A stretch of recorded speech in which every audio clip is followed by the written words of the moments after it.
नमस्कार दोस्तों, मेरे प्यारे बच्चों, बहुत बहुत स्वागत है आपका श्री गणेश इंटर कॉलेज की ऑनलाइन क्लासेस में। आज 1857 का महाविद्रोह में आज ये डिजिटल बोर्ड चल नहीं रहा है, इसीलिए मौखिक पढ़ाएंगे। ऐसे ही केवल कहानी सुन लो, 1857 विद्रोह की क्या थी कहानी। देखिए, 1857 का विद्रोह में अंग्रेजों की कुछ ऐसी नीतियाँ थीं जिन्होंने भारतीयों के साथ में गलत व्यवहार किया था। यहाँ पर धार्मिक नियोग्यता अधिनियम पारित किया, जिसको बोलते रिलीजियस डिसेबिलिटी एक्ट, जो 1850 में आया था। और इससे पहले व्यक्ति था भारत का, जिसका जो गवर्नर जनरल बन के आया था, गवर्नर लॉर्ड डलहौजी। उसने एक नीति बनाई थी, doctrine of lapse. Doctrine of lapse का मतलब है राज्य हड़प नीति में जो राज्य या राजा जो निर्वंशीय होंगे, जिनकी कोई संतान नहीं होगी, उनके राज्य को हड़प लिया जाएगा और ब्रिटिश साम्राज्य में विलय कर लिया जाएगा। तो इस बात को लेकर के भारतीय जनमानस में, भारतीय जनता में एक रोष व्याप्त हुआ कि ये कैसा अधिनियम है। इसका असर झांसी की रानी लक्ष्मीबाई, यहाँ के महाराज थे गंगाधर राव, इन्होंने एक दत्तक पुत्र गोद लिया था गंगाधर दामोदर को, और उसी वजह से ये भी नाराज़ थी कि ऐसा अधिनियम है जिसकी वजह से हमारा साम्राज्य ब्रिटिश साम्राज्य में विलय हो जा रहा है। और ऐसी ही कंडीशन थी अवध के साथ। अवध के नवाब थे नवाब वाजिद अली शाह, इसको आप नोट करते जाना, नवाब वाजिद अली शाह। इनकी पत्नी का नाम था बेगम हजरत महल। और ये पूछा भी जाता है, सवाल आता है कि बेगम हजरत महल ने 1857 के विद्रोह में कहाँ से नेतृत्व किया था, अवध या लखनऊ, बात एक ही है, यहाँ से टिक कर लेना आपको। और यहीं पर 1856 में नवाब वाजिद अली शाह को पकड़ करके, उसके पीछे कहानी है कैसे पकड़े गए थे। पकड़े ऐसे गए थे, बड़ा इमाम बाड़ा है, वहाँ पर चल रही थी सभा। तो सभा में, बड़ा इमाम बाड़ा में सभा चल रही, अंग्रेजों की रेड पड़ी, सब लोग तो इनके साथ जो थे भाग गए। अब हुआ क्या, वाजिद अली शाह बचे। तो उनसे अंग्रेजों ने पूछा, वाजिद अली शाह नवाब साहब आप ये बताओ आप क्यों नहीं भागे। तो उन्होंने कहा, साहब देखो मैं I am Nawab of Lucknow, मैं लखनऊ का नवाब हूँ, बिना चप्पल के भाग नहीं सकता, और चप्पल कोई पहनाने वाला था नहीं, इसीलिए मैं भागा नहीं। तो इस बात को लेकर भी लखनऊ के गलियारों में आज भी बहुत सारी कहानियाँ प्रचलित हैं। अब बात करते हैं कि कानपुर में नाना साहब थे, और नाना साहब ने कानपुर से नेतृत्व किया था। बिहार में कुंवर सिंह आरा जगदीशपुर से थे ये, और इनके भाई छोटे भाई थे अमर सिंह। कहा तो ये भी जाता है कुंवर सिंह ने गंगा मैया को अपना एक हाथ चढ़ा दिया था काट करके। ये सबसे बुजुर्ग नेता थे। असम से मनीराम दत्त ने किया था, ये भी आता है सवाल, नेतृत्व असम से किसने किया था, मनीराम दत्त ने।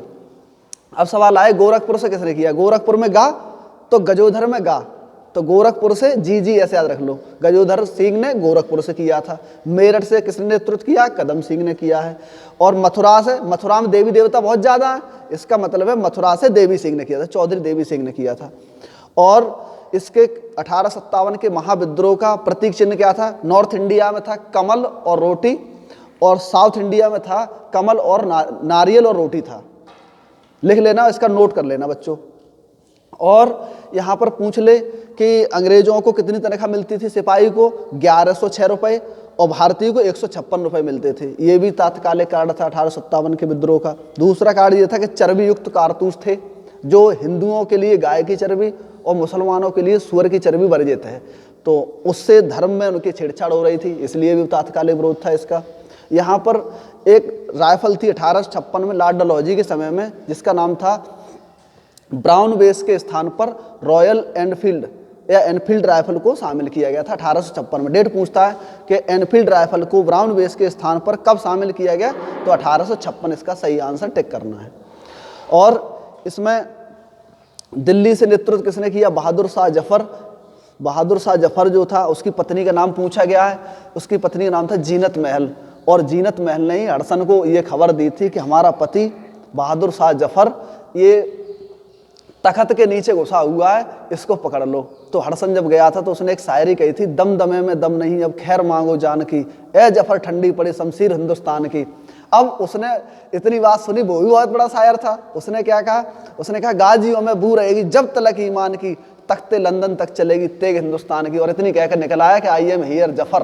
तो जफर उपनाम से आपसे सवाल पूछे शायरी कौन लिखता था, तो जफर नाम से बहादुर शाह जफर द्वितीय शायरी लिखता था। अब यहाँ पर एक गाना और बना है, मेरे पिया गए रंगून न किया कोई टहनी फून बड़ी याद सताती है। तो इसमें क्या है कि रंगून उसको भेज दिया गया था बहादुर शाह जफर को उसको, और रंगून में ही उसकी मजार है। 1863 में इसकी मृत्यु हो गई थी। अभी 2014-15 के इलेक्शन के बाद मोदी जी ने यहाँ पर यात्रा की थी, उनकी मजार पर फूल चढ़ाए थे। कहानी है, आज कहानी सुनाएंगे केवल, और कुछ नहीं सुनाएंगे। 5-10 मिनट का वीडियो होगा, कहानी सुनो, लिखाएंगे कल, ठीक है। फिर यहाँ पर आता है कि 1857 के महाविद्रोह को अपनी आंखों से किसने देखा था, तो मिर्जा गालिब का नाम सुना है सबने, वर्ल्ड फेमस उर्दू के शायर हैं। और मिर्जा गालिब ने अपनी एक किताब लिखी थी 10 तंबू। 10 तंबू किताब में लिखा है कि मेरी आंखों के सामने जो रक्त का समंदर है, पता नहीं मेरी आंखों को अभी क्या क्या देखना बदा है। तो ऐसे उन्होंने अपने 10 तंबू नाम डायरी में लिखा। ये सवाल कई बार पूछा गया, पुलिस, दरोगा, पीएसी, ये सब में आएगा सवाल, आपके कंपटीशन में भी आएगा। हाई स्कूल, इंटर कक्षा 6, 7, 8 में तो पढ़ाया ही। 1857 का विद्रोह आपको है, भारत में राष्ट्रीय आंदोलन में भी है ये। तो यहाँ से ये चैप्टर बनेगा, सवाल यहाँ से बनेगा कि 1857 के विद्रोह पर बीडी सावरकर ने एक किताब लिखी है 1857 चे स्वातंत्र समर, और उसी किताब का अंग्रेजी में अनुवाद हुआ है 1850 the first war of Indian independence 1857। और बीडी सावरकर ने भारत का इतिहास अंडमान निकोबार जो जेल है पोर्ट ब्लेयर में, उसकी दीवारों पे कोयले से लिखा था। ये सवाल पूछा गया है कि बीडी सावरकर ने भारत का इतिहास कहाँ लिखा था, तो अंडमान निकोबार की सेलुलर जेल की दीवारों पे लिखा है। और अंडमान निकोबार में कितने द्वीप हैं, ये भूगोल का सवाल है, 206 हैं। राजधानी कहाँ, पोर्ट ब्लेयर है। और यहाँ पर 6 जनजातियाँ पाई जाती हैं, जारवा, निकोबारी, अंडमानी, सेंटलीज, ओंगे और सोमपेन। तो ये सोमपेन जनजाति में केवल 26 लोग बचे हैं। ये सवाल भूगोल में पढ़ाएंगे जब आगे चल के आपको, तो देखने को मिलेगा। सवाल फिर आएगा यहाँ पर कि लॉर्ड डलहौजी ने जो विलय किए थे राज्य, उनका क्रम क्या है, तो उसकी ट्रिक ऐसे याद कर लो, कहें सतारा संवलकर उदय नागपुर झांसी, डलहौजी बैठे मुस्काएं दी अवध को फांसी। तो सबसे पहले सतारा का विलय किया था, और सबसे लास्ट में 1856 में लॉर्ड डलहौजी ने अवध का विलय किया था, और अवध पर बैड एडमिनिस्ट्रेशन, कुशासन का आरोप लगाया था, और इन्होंने अवध का विलय कर लिया था। उसके बाद यहाँ पर एक व्यक्ति और हुए हैं, मंगल पांडे। सवाल आया है कि मंगल पांडे कौन सी रेजिमेंट के सदस्य थे, तो मंगल पांडे 34वीं regiment 34 regiment NI native regiment के सदस्य थे। और पूछा जाता है ये कि बलिया के निवासी थे मंगल पांडे, उनसे पहले इनका जिला कौन सा था, गाजीपुर। और इन्होंने कर्नल फिनिक्स और कैप्टन बाग की गोली मारकर 29 मार्च 1857 को हत्या कर दी थी, और इन्हें 8 अप्रैल 1857 को फांसी दी गई थी बैरकपुर छावनी, पश्चिम बंगाल में। और यहाँ पर चर्बीयुक्त कारतूसों की मुख्य वजह थी। इसके बाद इसकी खबर होती है 1857 में, खबर होती है 10 मई 1857 को मेरठ में। तो यहाँ के सैनिकों ने भी इस